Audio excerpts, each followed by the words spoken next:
and I would like to welcome Hester Kohl. She is a national board certified health and wellness coach, and she emphasizes supportiveness and strives to make wellness an enjoyable endeavor. Through her experience with coaching with Waldo County General Hospital and Penn Bay Medical Center for 8 years, and then managing a statewide health coaching program for Maine DOT in Augusta, Kohl has learned that joy is the key to long-term wellness. So I'm really happy to have her here today, along with Dr. Deb Peabody. And she works with the Four Seasons Wellness Medical Practice in Camden. And Dr. Peabody is a Maine native, and she has been practicing family physician for over 14 years. So thank you both for joining us for this evening's program, Sleep Your Way to Better Health. And with that, I'm going to turn it over to Hester and Dr. Deb Peabody. Thank you. Hi, everyone. I'm Hester, and I'm just trying to unmute Deb here. I'm not sure if I can do that or if Julia has to. But Dr. Peabody and I had the pleasure of working together when we were both working through Maine Health with Waldo County General Hospital. And it's just really a joy to do these presentations together. So Dr. Peabody is going to start us off, and then I will be the, what is it called in baseball when you're like the second pitcher? I have no idea. Maybe somebody knows. The relief pitcher. I'll be, yeah. So she's the starting pitcher, and then I'm the relief pitcher. And we encourage questions and dialogue, so please, we want this to be as interactive as possible, and we love your questions. So if you do have a question, you can use the raise hand feature that Julia was describing, and we will also take lots of questions at the end if you didn't get to ask during the presentation. Dr. Peabody, do you want to get started? Should I sure, you want to the PowerPoint for you? Yes, yes. Right. You're my Vanna. You're my Vanna as well. Yeah, yeah. I'll do my best. Okay, perfect. So one of the things that we wanted to talk about, I'm going to start off. Sleep seems like it's a pretty simple thing and a simple concept, but we're still learning a lot about sleep, and now we understand how much sleep impacts health and the destiny of our brains. So sleep has the power to influence how much we eat, how fast our metabolism runs, how we become overweight or stay slender, whether we can fight off infection, how creative we might be, how insightful we be, or how compassionate we might become. So our brains are literally cleaned while we sleep, and both lab and clinical studies have shown that every system in the body is affected by the quality of the sleep and the amount of sleep we get, especially the brain. You can advance the slide, Hester, if you wouldn't mind. So this is kind of early to bed and early to rise makes a man healthy, wealthy, and wise. Well, that couldn't be more of an important concept as we go through this. Basically, what I'm going to talk about is some of the science behind why sleep is so important. I'm going to spend a lot of time because I want Hester to really delve into some of the things that will help with sleep. But I really want you all to understand how important it is. And when it comes to health, next to nutrition and exercise is probably the most important thing. Next slide, please. So some of the benefits of good sleep, it's basically the golden chain that ties our health and bodies together. Good sleep lowers stress. Good sleep prevents heart disease and heart attacks. And good sleep improves your memory. And I'm going to go into some of the science behind this in a couple more slides. Next slide, Hester. Regular and deep sleep prevents the elevated levels of stress hormones. If your body doesn't get enough sleep, you'll be facing problems with stress hormones. And one of the things that if you don't get enough sleep, you're always in kind of a sympathetic mode. So you're always like fight or flight, like always super, super agitated. And good sleep can help lower you to an autonomic system and lower your blood pressure. Next slide. Dr. Peabody, can you tell us what the difference is between the sympathetic and the parasympathetic? I'm going to get to that, Oh, okay. Hester. All right, because I want to know. I'm going to tell you. Yeah. So sleep problems can increase the risk of heart attack and stroke. So, and this is kind of where we're going to get into that. In good quality sleep decreases the work of your heart. So to help your heart, you need to get a better night's sleep.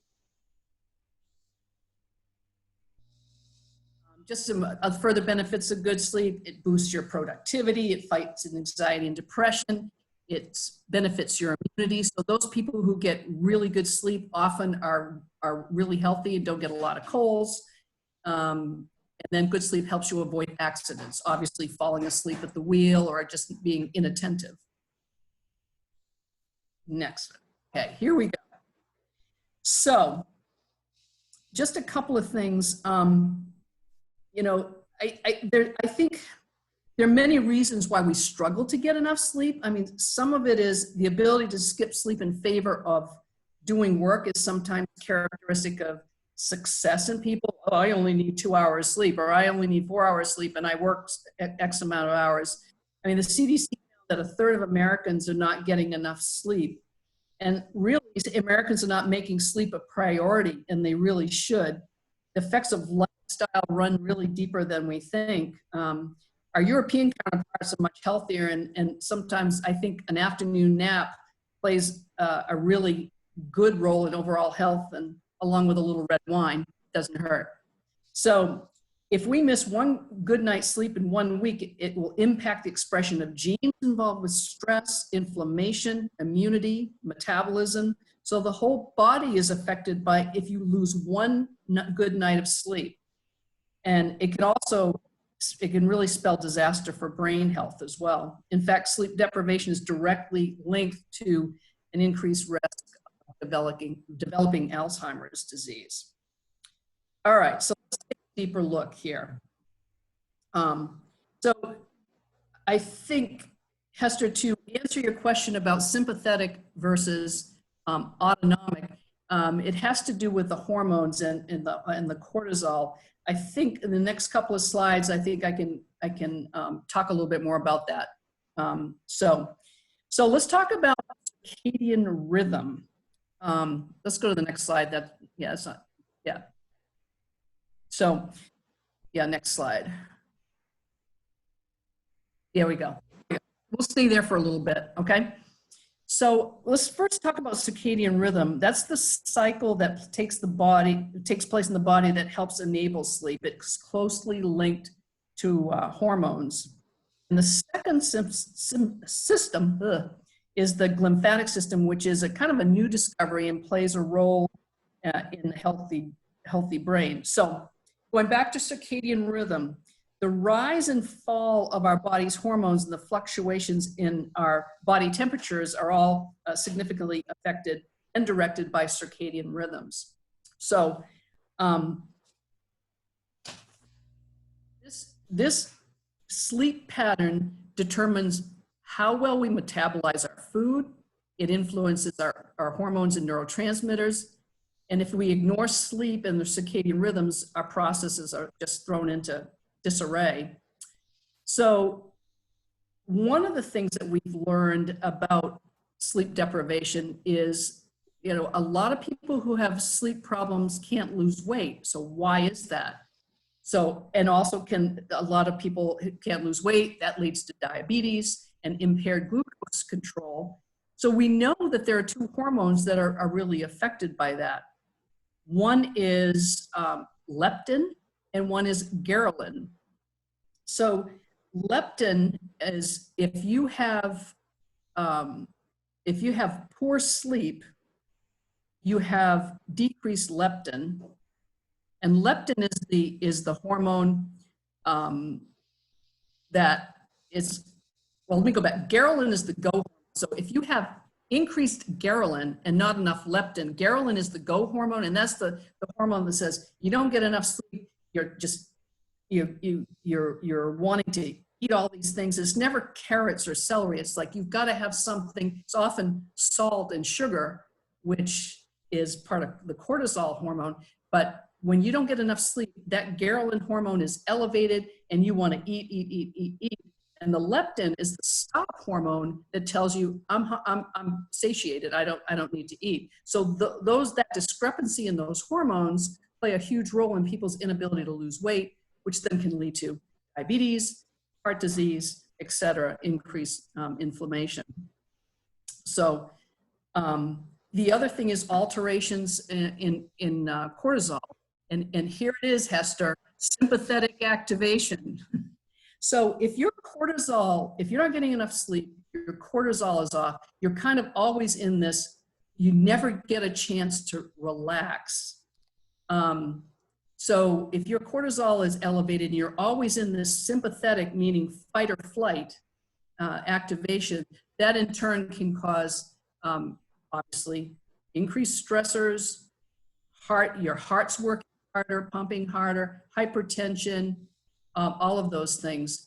If you get a good night's sleep, your body relaxes, it goes into autonomic, and everything, the levels will reduce. It's kind of like meditation is like that too. We know, and we've studied that in meditation, you can go from sympathetic to autonomic just by quieting things down. So that's why, having a good night's sleep is really, really important in order for these hormones to be balanced in the way that they should be for homeostasis.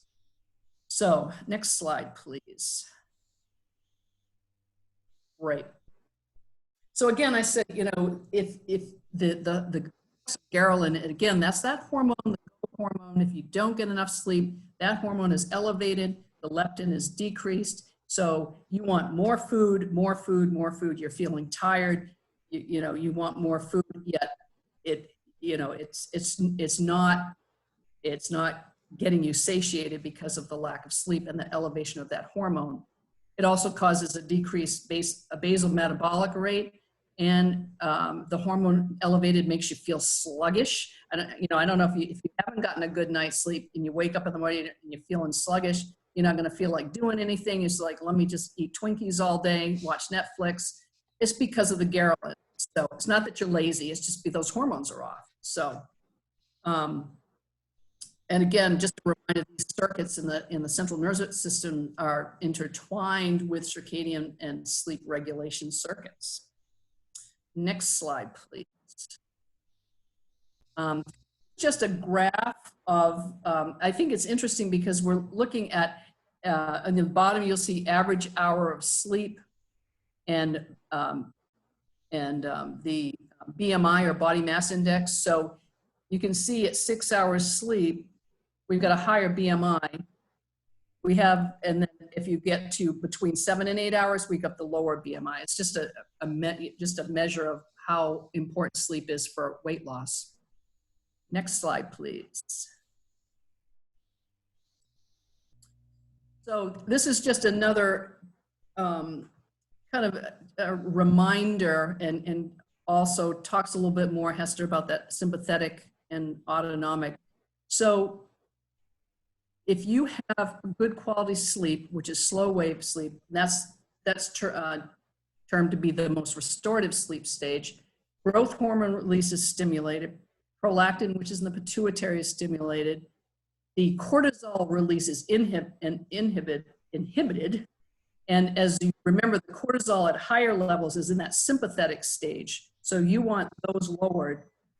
The sympathetic nervous activity is decreased. If your sympathetic activity is decreased, that means you've got increased autonomic. So the fight or flight, that is gone. The tone of the arteries, vagus nerve, which drives the autonomic nervous system, all of those things are increased. Heart rate is lower, blood pressure is lower, and then a better utilization of cerebral glucose. Does that make sense, Hester, in terms of?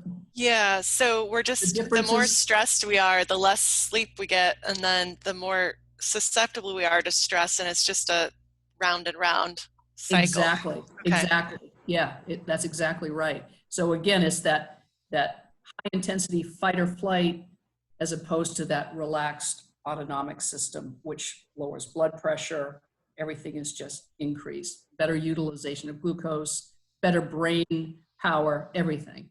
So again, you know, sleep is so understated and it is so, so important. So these are just some common sleep disorders that can cause disrupted sleep. And I'm sure some of you, or most of you probably know this, but you know, one is obstructive sleep apnea. So if you are somebody who snores, I would, you know, think about asking your physician to screen for obstructive sleep apnea.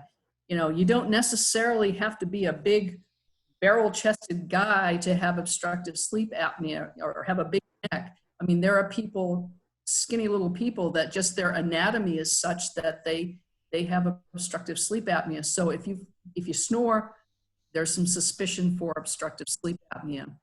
The other thing that's associated with sleep apnea is restless legs. So if you are somebody who at night starts getting, or in bed, you've got restless legs, and that is also associated with a sleep disorder.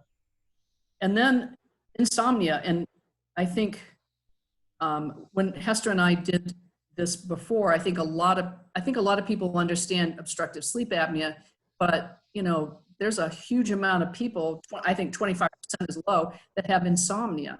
And that's what Hester's going to talk about, some tools that that she can suggest to help with insomnia in general. But again, I think if you do snore and you suffer from fatigue and some of these other conditions, including inability to lose weight, diabetes, hypertension, consider screening for obstructive sleep apnea. Next slide, please. Some common complaints. Obviously, sleepiness, irritability, cognitive deficits, memory problems, distraction, again, decreased motivation, impaired coordination. All of these things could be associated with sleep-wake disturbances. Next, please. A slide of interaction between sleep and health.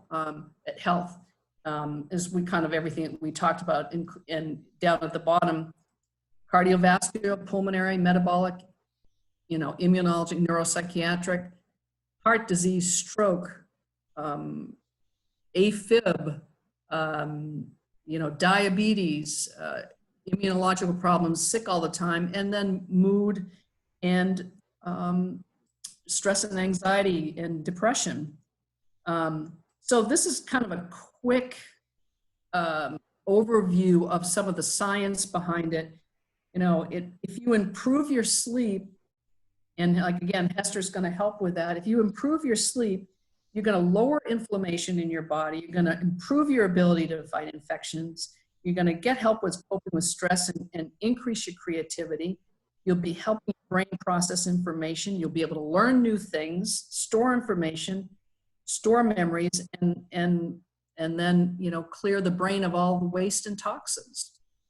So I've gone through this pretty quickly. Does anybody have any questions about this before I turn it over to Hester for all the good stuff on how to make yourself sleep better?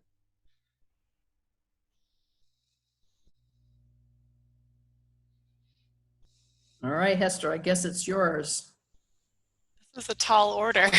I think you really set the stage, Dr. Peabody, for some of the important reasons why we need the sleep. And I think we'll probably be coming back to you with some questions later in the presentation too, because some of the things that I talk about may bring up questions that, that she could answer better than I could.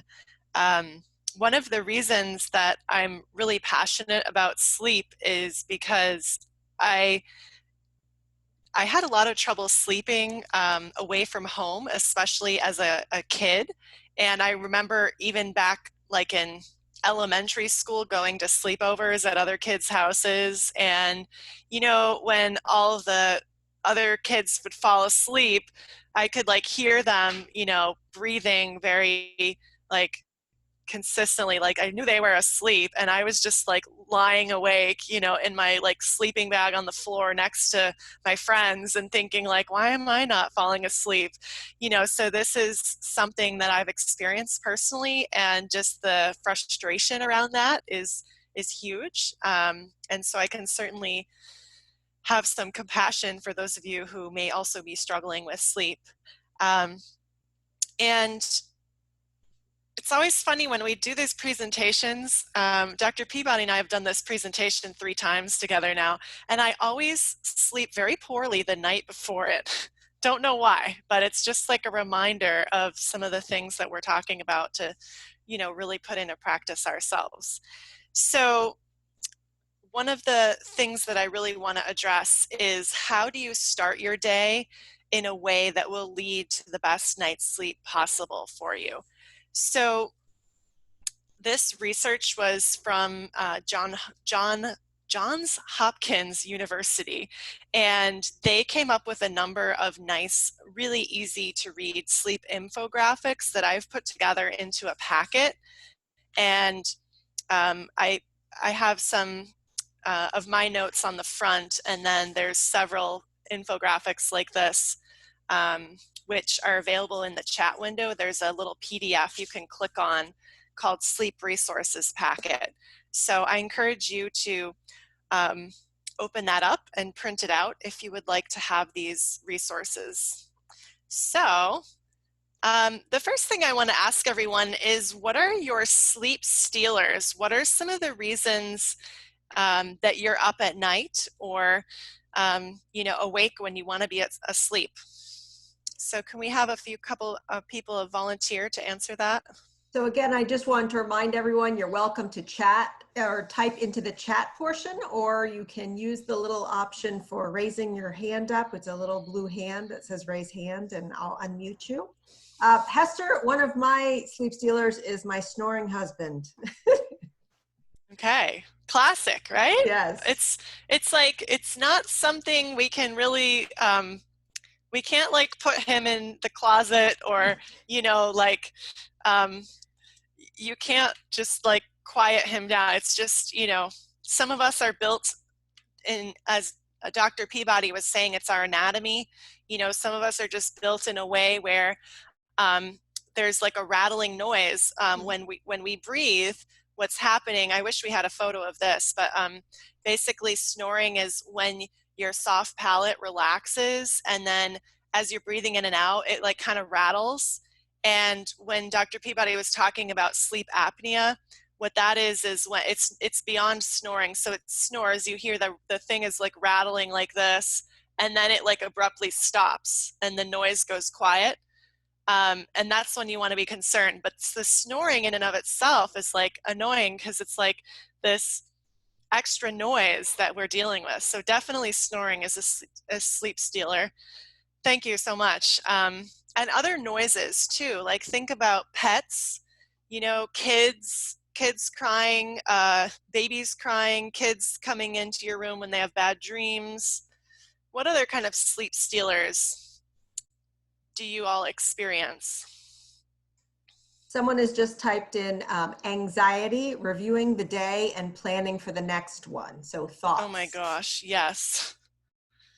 Yes, that is it. Another person has said, I don't get sleepy. I feel really energized at night. So having lots of energy. So more of a night owl, just like your daily schedule. You're more awake at night.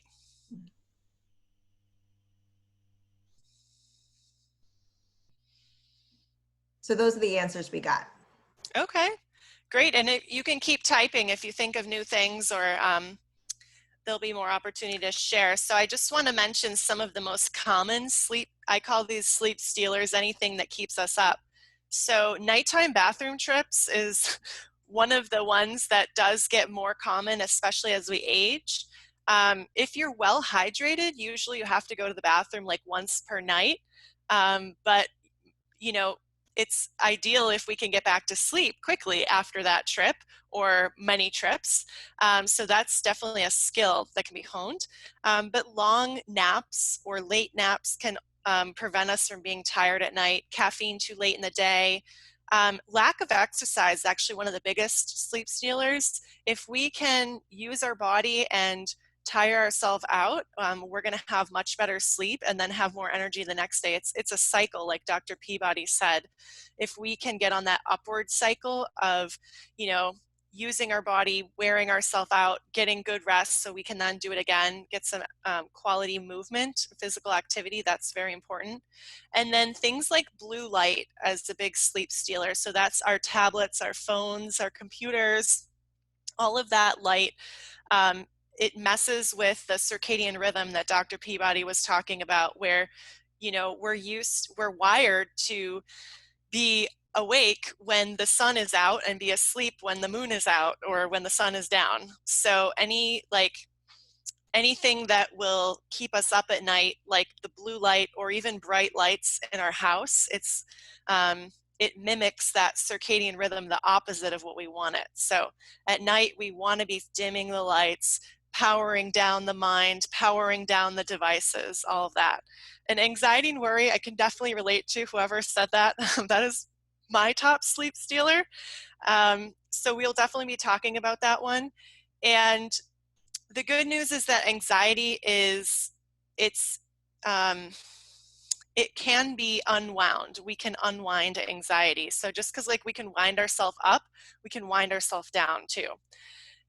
Pain and discomfort is a big one, especially if you find maybe as we're aging, feeling stiffness or discomfort. Maybe your hip hurts, or it's uncomfortable to sleep on your side and that's the sleeping position you like, or something like that.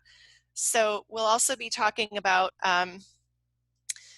some of the lack of wind down time. That can be a big one. So Dr. Peabody was saying, as we get busier and busier, we don't get as much sleep, especially and the points in our life when we're trying to do a million things. We're trying to raise children, we're trying to work full time, we're trying to take care of our aging parents, we've got, or it could be at any point in your life, just having a lot of responsibility or a lot you're trying to do and not leaving enough time for getting ready for sleep and sleeping itself.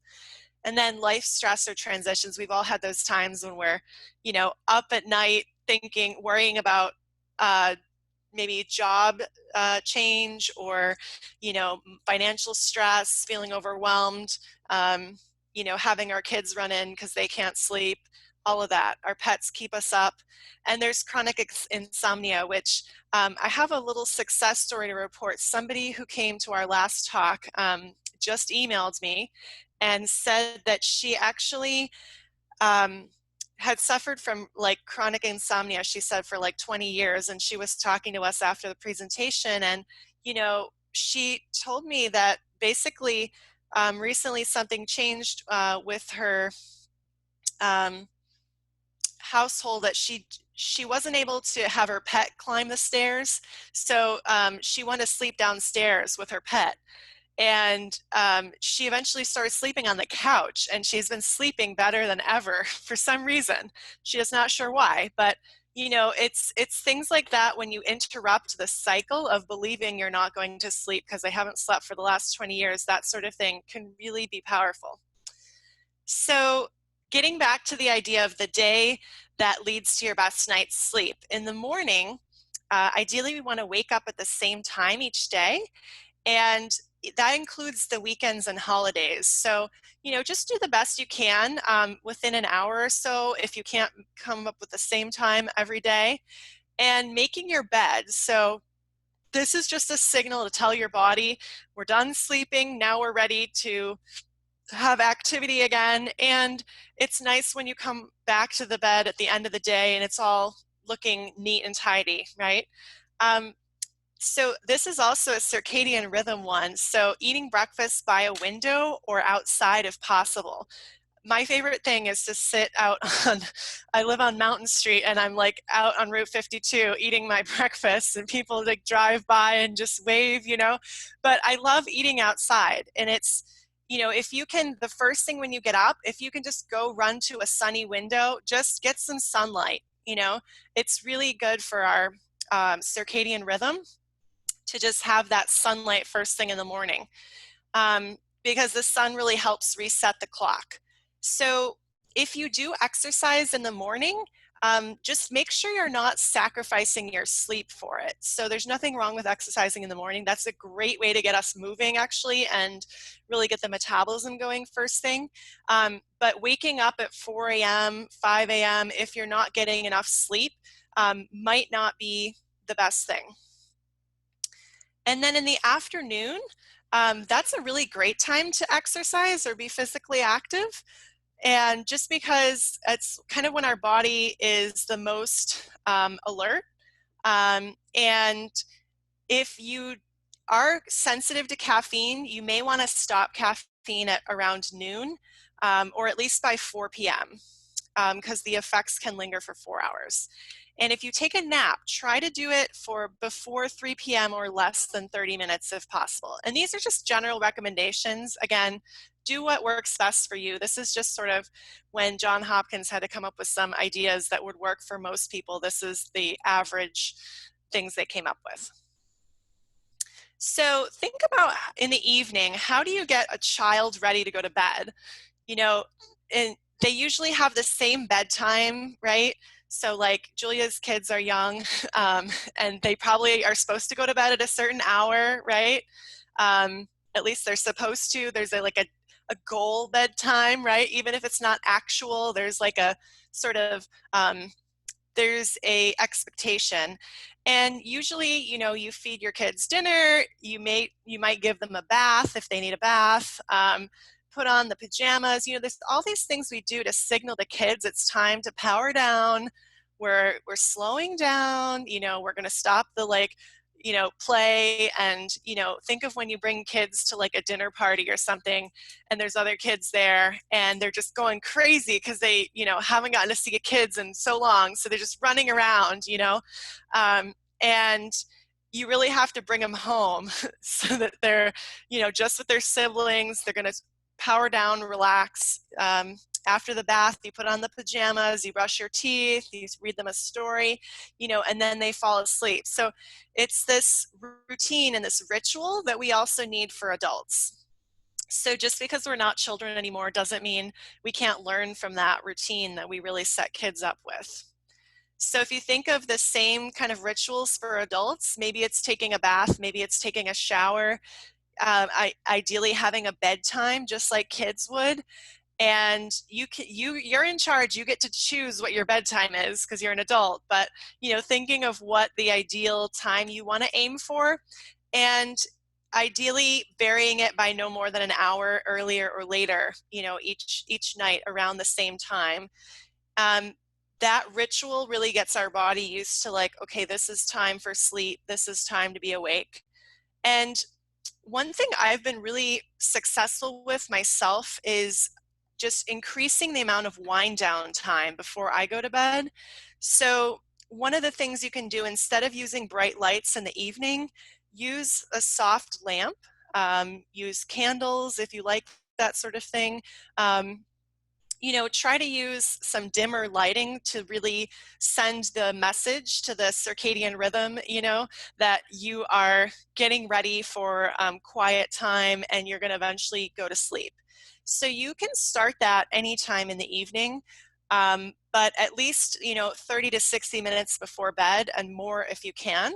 So this is a time when you want to power down your computer, turn off your phones, devices, you know, start dimming the lights, dimming noises. If your family member's watching TV, ask them to start, you know, turning it down. This is just telling the body we are about to do something different now.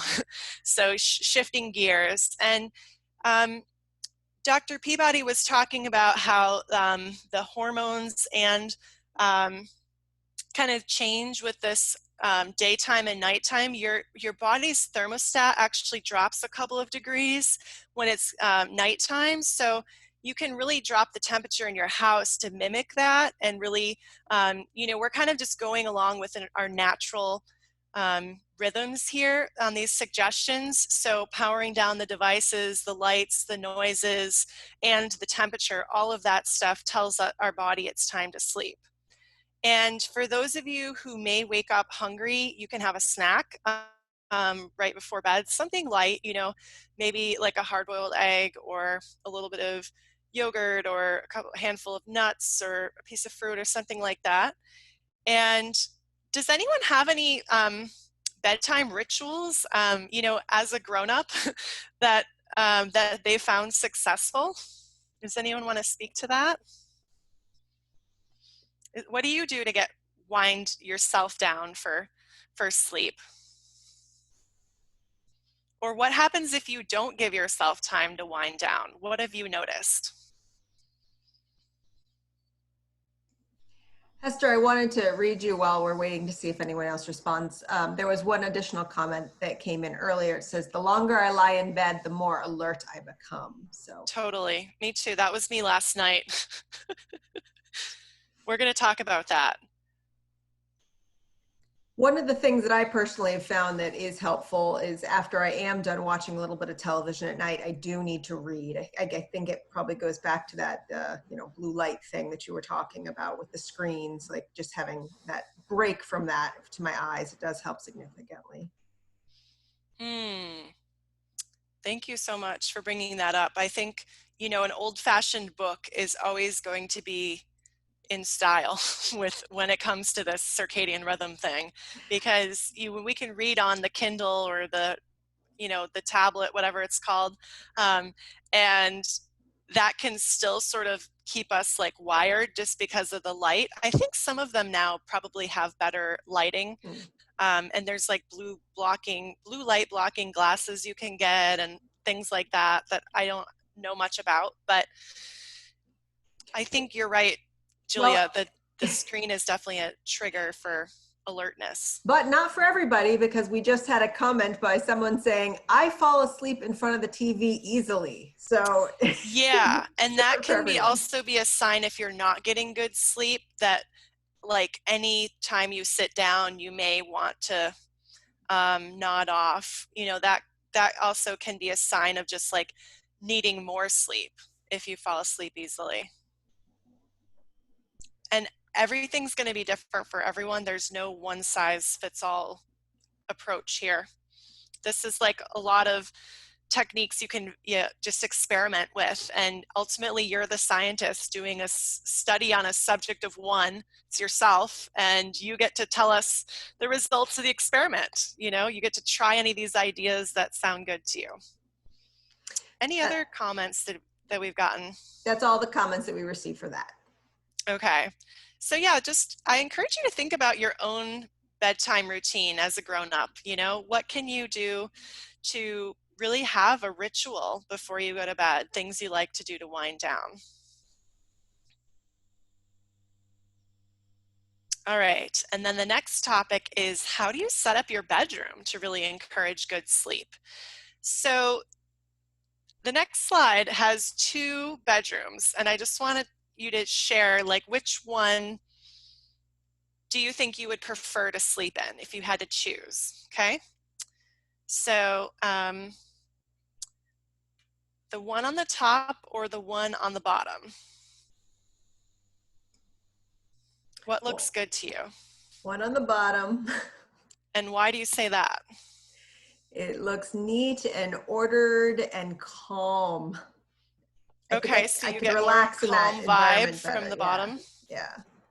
How about other folks? I mean, there's no right answer here. It's just something to ponder. How many people like the one on the top better? Does anyone? We're not getting a lot of raised hands for that. No, well, come on, nobody wants this computer from the 1980s next to your dresser. One person. Tie hanging down off of a moving box and like some kind of trash thing here. I mean, there's really no right or wrong answer here. Some people prefer like the creative, artistic look where there's like kind of stuff all around. And some people prefer this really clean, neat, like sparse look. For some people, that's too sparse. So it's a very personal opinion, but I just thought this would be funny to get a response from you guys. So we just had someone who might have been raising their hand. Roy, were you raising your hand there? Well, go ahead. I've unmuted you, Roy. Oh, No, no, I prefer the bottom one, definitely. Okay. Yeah. And what do you like about it? Well, it's if there's too much going on in the first bedroom. There's too much stimulus going on, too many things. Well, for me, I would have to get up and pick everything up. But yeah, it's just not relaxing. So it makes you feel tense if there's Right, like I need to too do. many things to look at. Yeah, exactly. It's also like this feeling of unfinished business, like, oh, I'm gonna have to, like, you know, try to get rid of that computer that's been sitting there for 20 years, and I have, like, I've got socks hanging out of the drawers, and, you know, I got clothes all over the floor. It just makes me think of clutter, which is like anything that's excess or not being used or sort of unfinished. So that can really weigh down on our minds. So it's just good to see this difference and how it makes you feel. Thank you, Roy. Yeah. Anyone else? Any comments so far or questions? We've had a couple more people chime in that they liked the calm one. Definitely the calm one is what the messages say in the chat section. Okay. So think of how a hotel room looks. I mean, it's not always like the most inviting thing, but it's usually pretty clean in terms of clutter. So it's like the longer we live somewhere, the more we, you know, sort of fill it up with stuff. So it can be good to do a little decluttering. I just did that with my office. It was pretty fun. All right, so the first tip for designing your bedroom for good sleep would be to clear the clutter and get organized. So this could mean getting some dressers, you know, in order so you can find your socks, you can find your t-shirts, you can find what you need, you know, making sure that you're not using your bedroom for your treadmill and your exercise bike and your desk and your you know, setting up a yard sale. You know, there's this, like, we use our bedrooms for so many different activities besides sleep, and ideally your bedroom should be just for sleep and also intimacy. So the less stuff in there, the better.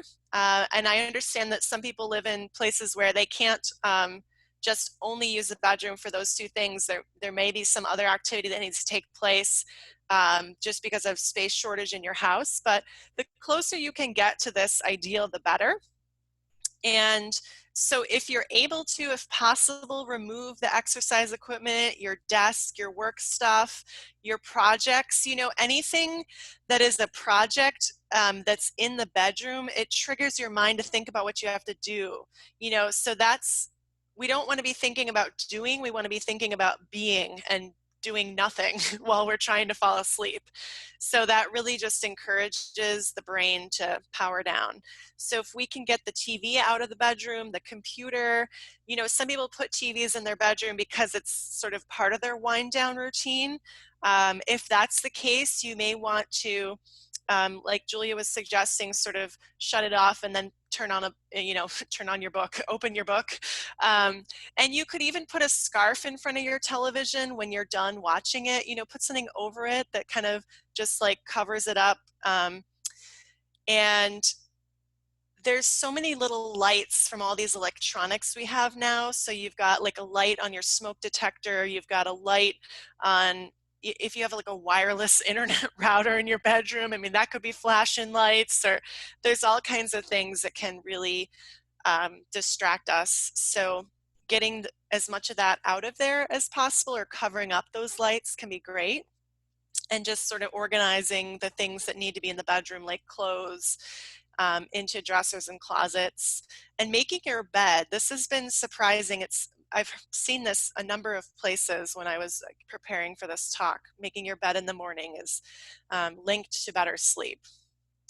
So if you do have extra light in the bedroom, ideally the bedroom should be pitch black. The last place that I lived, we had a street lamp right outside of the apartment, and it was so annoying. It was like this orange light, And the only way we could block it out was to get curtains, but then it's hard to wake up in the morning because it would be so dark, right? And it's that circadian rhythm thing again. You know, we want it to be light when we want to get up, and we want it to be dark when we want to go to sleep. So if you don't have a pitch black bedroom, the next best thing is either an eye mask or blinds. But if you can take off the eye mask sort of after your first or second or whatever bathroom trip, you know, just in anticipation of the morning, that would be great. Or open the blinds in the morning so that you can start getting some light in there. So covering the electronics if you can, and you can also use a flashlight if you are not wanting to turn on like an overhead light in the bathroom when you're going for bathroom trips. So the third tip is to eliminate the noises or try some white noise. So you want your bedroom to be quiet to help you relax, but if you do live somewhere where there's some ambient noise, either a street or snoring of a spouse, or you know, maybe it's noise, somebody else is staying up later than you and there's noise coming from the living room or something like that, you can get a little noise machine like this one for like 20 bucks. And it's really valuable. You can turn on different nature sounds like I find I use the thunder one when I'm taking a nap. For some reason, it blocks out like the traffic on Route 52, and then I'll use like the ocean or the rain when I'm trying to go to sleep for the night. And so my body is like programmed, like, okay, when I hear this, I'm gonna rest. So I don't need that anymore, but it was a transition for me living on a busy street to learn to fall asleep with traffic noise and not wake up every time, you know, a car goes by. So some of these things don't have to be permanent, but it can be like a solution to help get you through sort of a transition. And if you are able to keep pets and children in another room, that is ideal, just because both pets and kids can disrupt our sleep. So what questions do we have so far? No additional questions have come in yet. Okay, so feel free to type a question in the chat window or raise your hand anytime if you want to make a comment or ask a question. We encourage that. Oh, we do have one. I've got Norma here. Norma, I've unmuted you. Oh, okay. I tried to write something in the chat and I didn't know how to enter it. Okay, so if you put your cursor into the spot where it says type message here, and then you type it, if you press your enter button after that, or your return button on your Okay, I tried that. I typed the message under where it says to everyone. Is that where you type the That's message? correct. Yeah, it And should then have you popped press in enter. there. I Do apologize. you want to ask us out loud? I'm sorry? Would you like to ask us out loud? No, this is an outdated question, but Oh, okay. still relevant. My bladder wakes me up, and then frequently I can't fall back to sleep. You know, that's my problem, is short night sleeps, because once I'm up, it's hard to go back. Mm-hmm. I need tips. Any suggestions? Okay. And yes, we're going to talk about that, because often when we have interrupted sleep, it's difficult to get back to sleep, especially at a certain hour of the night. I find it's like 2 to 4 a.m. for me, where it's just like, that's when I have to get up and use the bathroom. And sometimes it's like when my brain starts thinking about things, you know. So are you aware of any, you know, is there thoughts that are preventing you from getting back to sleep, or is it, you know, do you have trouble falling asleep the first time, or is it just the second time after the bathroom break? I think the most problem thoughts are the ones that I say, oh, I want to go back to sleep. I'm sleepy, I need to go back to sleep. And then when I don't right away, I start feeling a little stressed about it.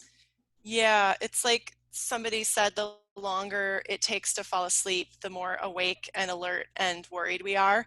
Because I just saw a pie chart of like the amount of time when we're awake at night. It's like the most of it, the time trying to fall back to sleep was like this little sliver, and then the rest of it was like the time spent calculating how much sleep we're going to get if we fall asleep this instant or something.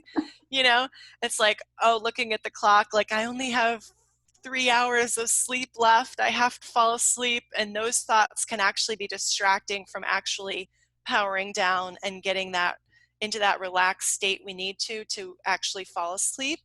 So in a couple more slides, we're actually going to get to that point of just that overwhelm with trying to fall asleep, or the fact that the longer we try, it seems like the more frustrated we get. And I definitely experienced this last night. And for whatever reason, I always have trouble right before these presentations. But it's a good thing because it reminds me of some of the tips that I do use to get to sleep.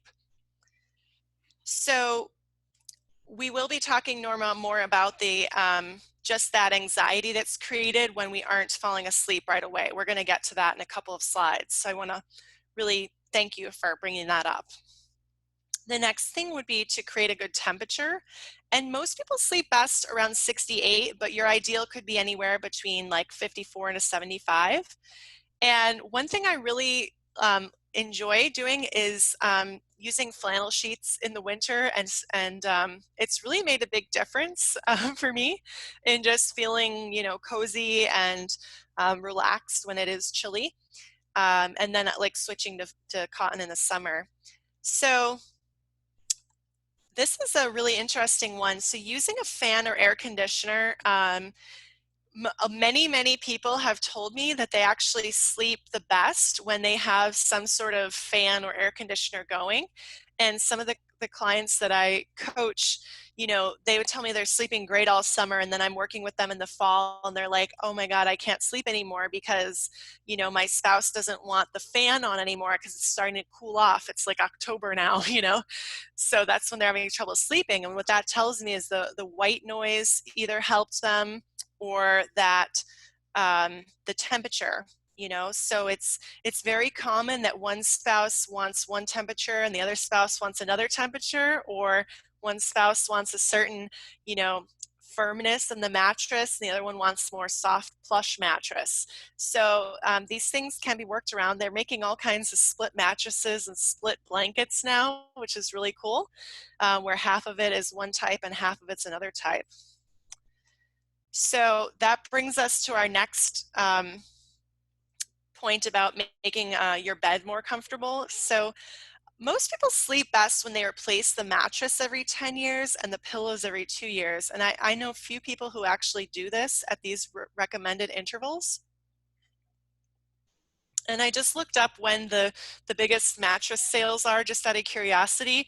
And it looks like they're on most of the long weekends. So the things like the 3-day weekends where they probably assume we have more time to shop and try out different mattresses. So things like President's Day, 4th of July, Memorial Day, and Labor Day. That's a good time to look for sales on those types of items. And a lot of people have good luck with putting a second pillow under their knees to just it keeps our back more in a straight line. And then that's if you're a back sleeper, or a pillow between your knees if you're a side sleeper. We already talked about trying to keep your pets in another room, or at least out of your bed, because you know, they move around a lot. Okay, this is the point we wanted to talk about with the mental clutter and anxiety. So, you know, one of the tips is to really just, you know, get everything off of your brain and onto a sheet of paper before you try to go into the bedroom and start sleeping. Like anything you have to do the next day, or just things you want to remember, so you're not really thinking of it, you know, while you're trying to go to sleep. But I have to say my biggest success personally has been, it's hard to like tell your body not to think about, what if I don't fall asleep? What if I'm up all night? What if? It's really hard to not like go to that point where it's like, I always wake up and have to go to the bathroom, and I always can't go to sleep afterward. You know, like these think it and make it true situations, okay? So instead of telling the brain what not to think about, we want to tell the brain what to think about. So this is where picturing something relaxing. So I think of like a vacation, you know, picturing just thinking something in your mind that you're going to focus on. And I put this picture of this cat here because it's kind of funny, but I actually think about when I'm anxious, I think about just like petting a cat. And I don't even have a cat, okay? But when I was little, I had a cat, and I just think about her like soft fur, and I'm like, wow, this cat is really soft, like, and as I'm drifting off to sleep, you know, and I just think about like probably how relaxed the cat would be, like getting this little massage, you know, and then it literally works every time. So I just have this image, you know, or I use something else like looking at a sunset on a vacation, or just imagine yourself in a really relaxed state. Because if we don't intentionally tell the brain what to think about, it's going to start this hamster wheel of, I got to do this tomorrow, and I got to do that, and I got to not forget to get this for my mother when I go for groceries, and then I have to, you know, so it's just going to be this ongoing, or it's going to be the think it and make it true. Like, I always wake up at this hour, I always can't get back to sleep, and sort of making that become true. What experience do you all have with these types of things we've just been talking about, with the sort of those mental thought patterns?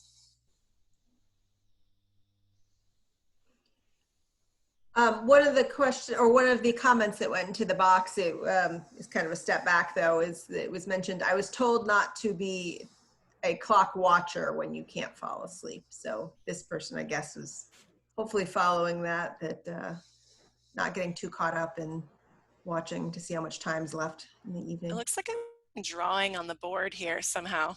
I see that, yeah. I must have hit annotate. How do I erase? I don't even know, you guys. I'm sorry. This is really distracting me. Okay.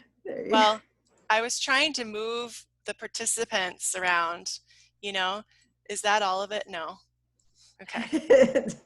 This is bugging me. It goes to the next screen. Is there any more underneath this? It's clear okay. now. Okay, so somebody just said, what did they just say? They were talking about they were watcher. told not to be clock watcher when they fall asleep. Right. When they can't fall asleep. Right, because that reinforces that the pie chart of like, you spend this much time, most of the time, thinking about how much sleep you're going to get if you fall asleep this instant, instead of, you know, really trying to relax yourself. So if you can not have a clock in your bedroom, would that be an option? I don't know. Or could you turn the clock away from you, you know, so you're not able to see it in the middle of the night? You know, is there going to be a temptation to turn around and look at it? I don't know. These are all things to experiment with. My fiance, when I met him, he used a phone as an alarm clock. And, you know, I was like, why do we have to have a phone in the room, you know, the bedroom? Like, can you use, you know, a watch or something else that isn't going to have calls and texts coming in? So the more distractions you can get out of the bedroom, the better. We had someone mention in the chat box that they use. So somebody said I use meditation at night to clear my mind.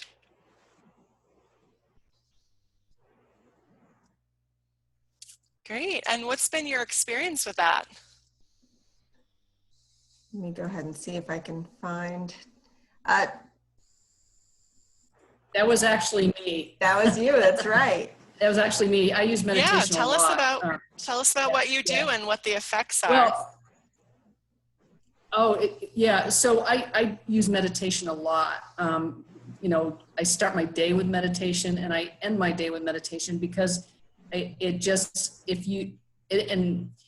certainly if I've had a very busy day with a lot of stuff and I have a lot of mental clutter, it just clears your mind. And so I just pick something. It might be 10 minutes and I just listen to something that's guided and I clear that clutter and go right to sleep. So, a lot of people actually use that. And there's there's a lot of sites for good guided meditation that I can actually provide people if they want them. So. Oh, great. Highly recommend it. Something really useful to share with the group. Hester, and are I you think that's able to see another that? example, what Dr. Peabody just said, of like choosing. Yes.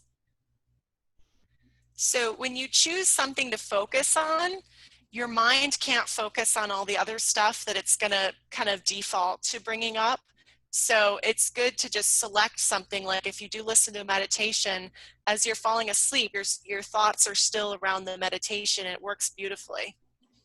It's a great idea. So Kate said, my iPhone is my clock. I set it on red. If I'm awake more than an hour, I get up, I get up to go out of the bedroom and look at something non-stressful, then go back to bed. Yeah. So yeah, many people use their phone as their clock. So if you're awake an hour, definitely get out of bed. I've heard even like, if you're up more than 20 minutes to get up and just read something, because we want to train the brain to think when I'm in the room, I'm falling asleep. And, usually it will take hopefully 15 or 20 minutes at the most to fall asleep, but it really can vary. But Kate, I agree. If you're up an hour, definitely get up and do something that is relaxing. It's a great solution. So, what are some of your beliefs and thoughts about your sleep? So this is some material from, I kind of modified some of the questions I use in the program I teach called Am I Hungry? And these are some questions that can be used for food or sleep or exercise or those types of things. So we're gonna, we need a volunteer to think of, some of the thoughts about sleep that anybody can just type in the chat window, like, what are some of your beliefs, like the idea I won't get back to sleep if I wake up and use the bathroom, or anything like that?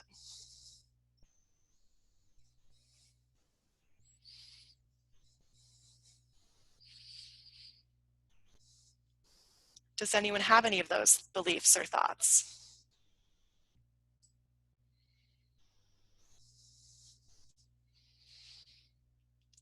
Yeah, I'm gonna be a mess if I don't sleep, totally. Yes. Anticipating is one of the things that happens when we're lying awake. We anticipate how bad it's going to be, that we're going to be so exhausted. So let's take that as an example. So the belief, if I don't sleep, I'm just going to be wrecked tomorrow, right? So if we take that belief and thought, there's an exercise called TFAR.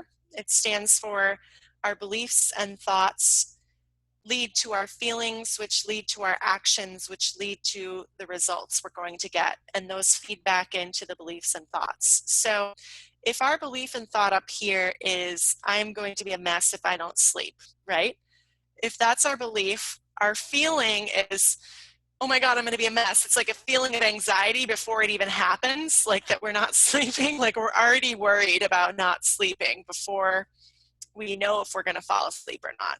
And then our action is like our mind is just busy, busy, busy. So it's, the action is the thoughts are going like, oh, this is going to be bad if I don't sleep. It's going to be really bad because I have this and this to do tomorrow and I really won't be able to focus. And then the result is I'm not sleeping well. So it feeds back into that belief and thought of, I really don't, I'm really going to be a mess if I don't sleep. Whereas if we have there's some examples of sort of those beliefs and thoughts, like I never sleep well, for someone who's experiencing insomnia, every night for years. That could be a belief. It could be I hate lying there awake, I never get back to sleep. I always wake at X time in the night, whatever that may be for you, or your partner or pet wakes you up and you're a bad sleeper, et cetera, et cetera. So if you have this belief, I'm a bad sleeper, or I'm going to be a mess if I don't sleep, or I can never fall back asleep, all that stuff, you're having these feelings that are leading you to feel, you know, stressed and anxious. So that anxiety and stress really keeps us awake, and the result is poor sleep, exhausted, bad mood, less productive, and feeds back into that thought, I'm a bad sleeper, you know, or I'm going to be a mess if I don't sleep. So the only way to change these thoughts is to, or to change the results is to change the belief and thought. So you can change your mind, and this doesn't guarantee good sleep, but it certainly helps. So if you could say something to yourself like, I trust my body to fall asleep when it's ready, or even though I may have trouble sleeping sometimes, you know, this could pass any time, and I can help do my part by relaxing myself, which ultimately leads us to feel more empowered and optimistic, like, hey, even if I haven't slept well the last 20 years, tonight could be different, you know, like just thinking, like having an open mind makes you more calm and open to a possibility of having success. And then if you can take some like deep breaths, you know, that can assist the sleep, because you're, you know, you're already feeling calm, leads you to breathe deeper. You're going to have more calm, more energy. You're probably going to sleep better, and you're probably going to feel better, just because you're starting in that place of having a more empowered feeling and more a thought that's open to success. So some thoughts to try. These are just sort of little meditations, mini meditation, like breathing in, I calm myself. Breathing out, I smile.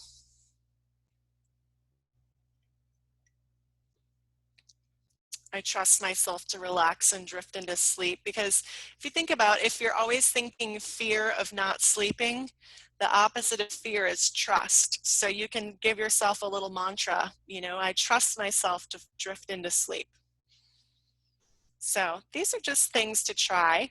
Again, different things will work for different people, but if you are someone prone to anxiety, some of these could be helpful. So you're not guaranteed to fall asleep by thinking these thoughts, but it is really, you know, if you think I'm a calm, deep sleeper, it really can help you become one. So how to tell if you need sleep help. This is sort of our last section, and then we're going to take some questions. So I hope I'm putting you guys to sleep, literally, and that you're going to sleep really good after this. So the way we would tell if you need some sleep help, really, why would you bother getting help for your sleep? Just really your safety. Car crashes and falling asleep at the wheel are very common, and also for your health. So Dr. Peabody mentioned it's much more likely you're going to have a headache and catch a cold if you don't sleep well, and it's also highly likely you'll have weight gain. You'll be at more risk for obesity, type 2 diabetes, high blood pressure, all that stuff on that list there. So those are the why. And this is sort of like when to seek help. So if you have, you know, more than one of these, or they're really bothering you, you know, things like you fall asleep very easily watching TV and a movie, feeling irritable a lot, you know, just slowed response time, you know, that can indicate being really tired. Tired is worse than drunk driving, believe it or not. It's very, very serious, this idea of falling asleep at the wheel. You know, people are telling you you look tired, you're having difficulty with basic math, you know, your difficulty sleeping on a regular basis, you can't fall asleep. You know, I think these, it's easy to kind of overlook when you have one of these, but if you have a lot of them, you may want to consider really getting some sleep help from a professional. And I think definitely this making loud, snoring, gasping, choking sounds during sleep, you want to get that checked out ASAP, because that, you know, could be life-threatening. So, you know, don't panic if you have some of these, but it's just highly recommended you think about this. And this is one of the sheets in your packet So you will have this for reference. It's, do you need sleep help? So, and then options for getting some help. So Dr. Peabody and I are both available for one-on-one visits. We each do support people with sleep and also with other wellness needs. So I've just put our contact information up here. I do health and wellness coaching, and Dr. Peabody does functional medicine.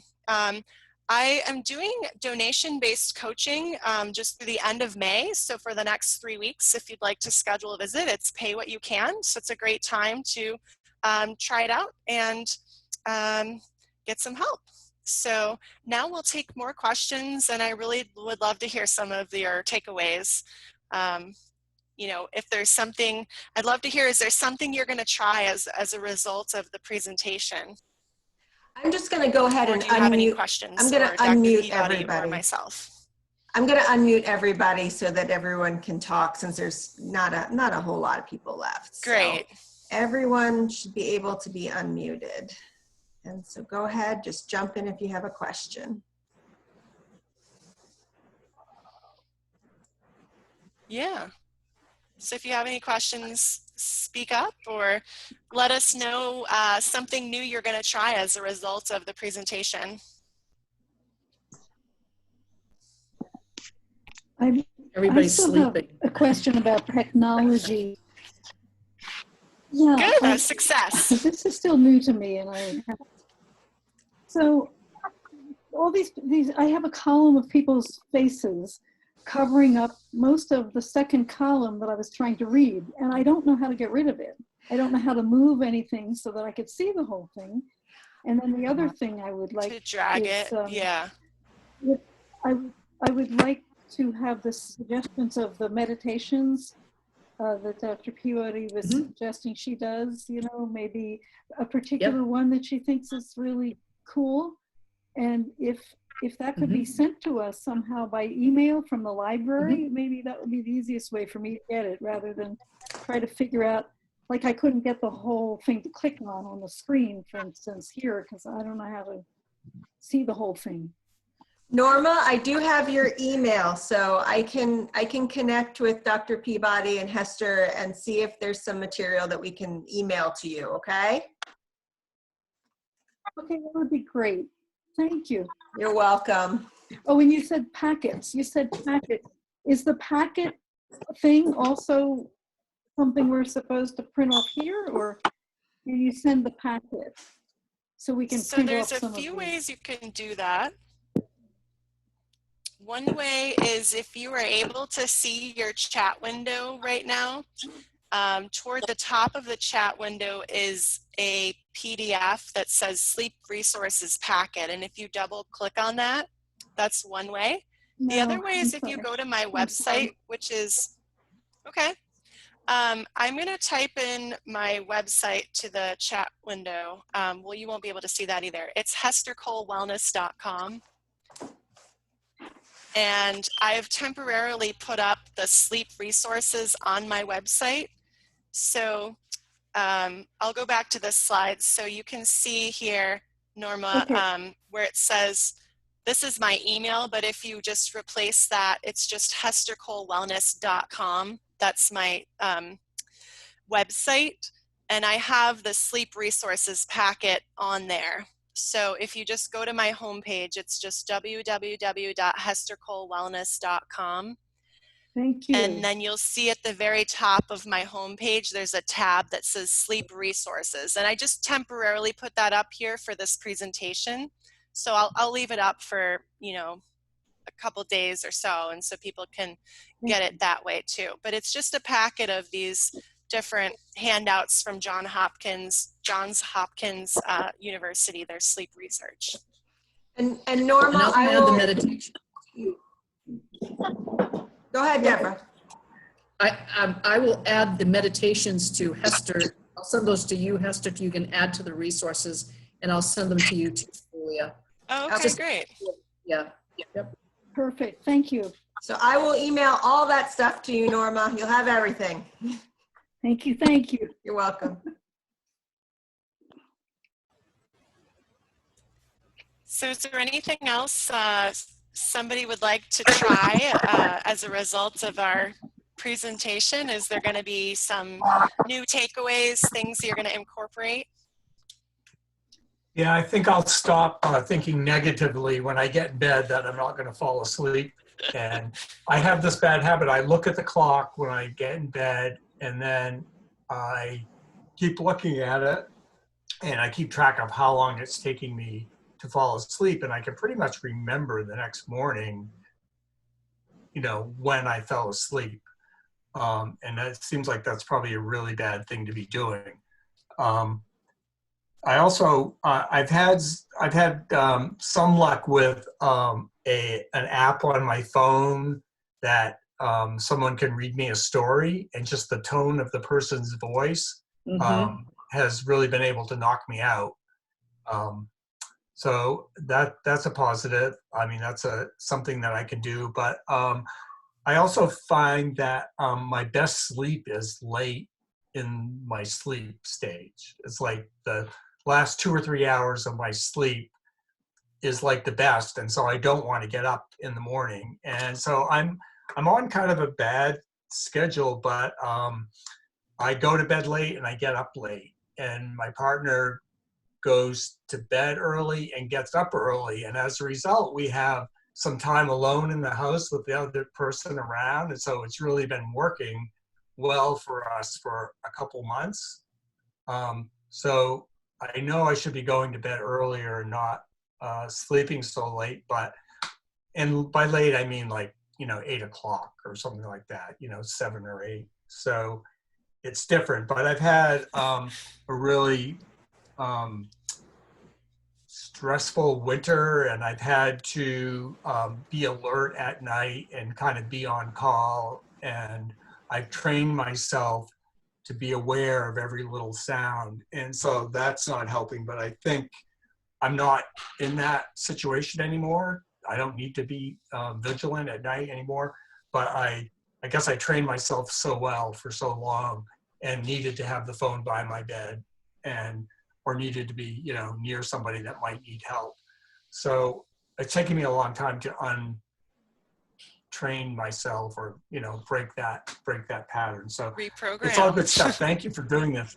There was a lot of good information here, and things, of course, I've heard before, and that I need to be reminded of. So thank you, Hester and Deb and Camden Public Library for doing this. I think it's really common, Roy, Thanks for to attending. have that fight or flight programmed in, So Dr. Peabody talked about fight or flight, and, fight or flight comes from when we have stresses, learning to deal with the stress, we get adrenaline, so we can address the saber-toothed tiger, and then all of a sudden the saber-toothed tiger goes away, but we still have the adrenaline and that response, that stress response. So, you can also use meditation in that time period to say, I don't have to be looking at the phone now. I don't have to be alert. I did a good job when I had to do that, and now I can drift to sleep, or like some meditation, some mantra for yourself that you can just tell yourself, now I can rest, something like that. What has been your experience, both Hester and Deborah, with the use of melatonin? Do you recommend it or not recommend it, or? Dr. Peabody can get that one. Yeah, so, we have naturally occurring melatonin in our bodies. My experience with taking supplemental melatonin, for some people it works, but I've seen less success than I would have thought with melatonin. Yeah. I didn't have any success with it, but I wasn't regular. I would try it every once in a while, and I felt like it didn't make any difference, but I didn't try to do it every day, which I didn't know. The other thing is, if people are on like regular medications that they take, they take on a regular basis, is there any evidence that taking those before bedtime might be a bad idea? Like, even just supplements or Mhm. Yeah. Statin or omeprazole or something like that? Are those all things that really maybe I should think about taking in the morning? Well, statins are recommended for nighttime just for efficacy. Things like omeprazole, I mean, some people experience, reflux like symptoms if you eat too late at night or whatever. Yeah. And sometimes the omeprazole will help settle the stomach down. But I think less is more. The less you can take at night, the better, for you. So probably even supplements or vitamins. Yep. Yeah. And how about I've also heard like don't exercise too late in the day or too before bedtime. Yeah, it winds us up. Mm-hmm. Yeah. One thing I do use sometimes is magnesium. Dr. Peabody, can you talk about that a little bit? Yeah, if anybody suffers from restless leg syndrome or just fatigued legs, just sometimes your body, if it's really tired, gets kind of squirrely, magnesium can really help relax the muscles.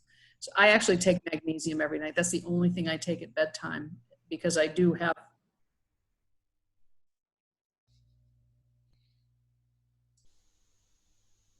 Oh, she muted herself. We didn't hear. Sorry. You muted yourself. No, oops. A lot of people are deficient in magnesium in general just because of their diet. So magnesium is a good thing to take at night for everybody, actually. How much? I take 400 milligrams at night. I think depending on what supplement you have, I would go by the recommendations. Everything is different. Keep in mind that some of the magnesium citrate, for example, can cause loose stool. So you want to get something like magnesium lactate or glycinate would be a better choice, just in terms of side effects.